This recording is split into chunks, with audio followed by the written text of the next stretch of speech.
Divine Rising, my beautiful people. Man, last night was super encouraging.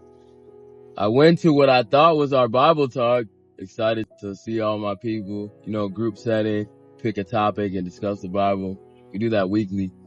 So I went to what I thought was that and ended up being a surprise get together with some of the people from the church, man. Super encouraging. Like I said, it was just like, it was a good time.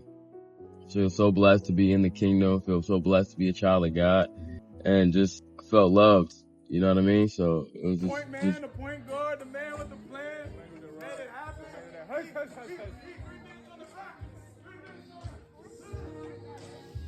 Oh, we got what? What we got over here, Ari? Rice.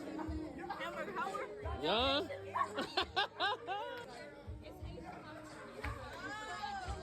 Wow.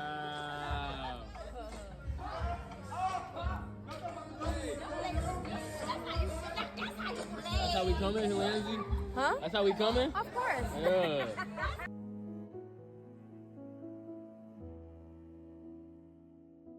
It was just beautiful thing. And this morning I was able to get my reading in early. So the chapter I read was Revelation chapter 6. And it was the seals. So remember there were 7 seals total. And Jesus begins to open them, right? He's the only one that was worthy. So he begins to open them.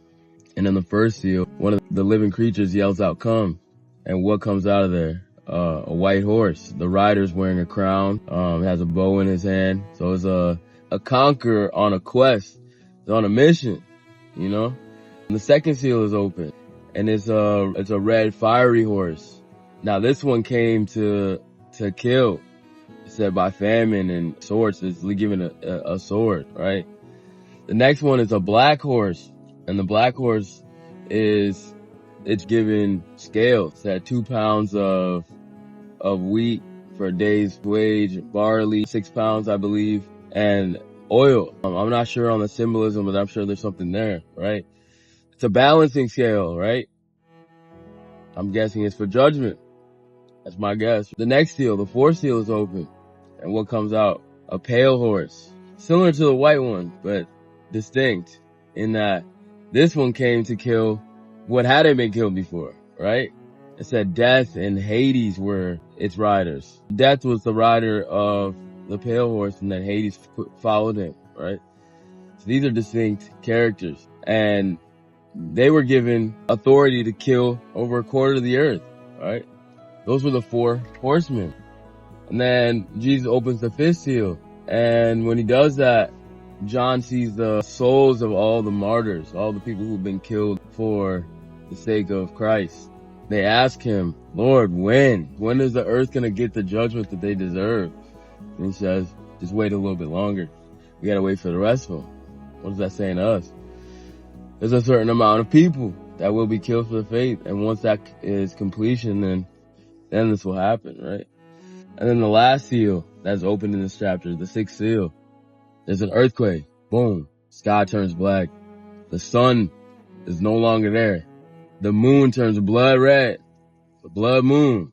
The heavens roll back. It's like a real apocalyptic scene, right?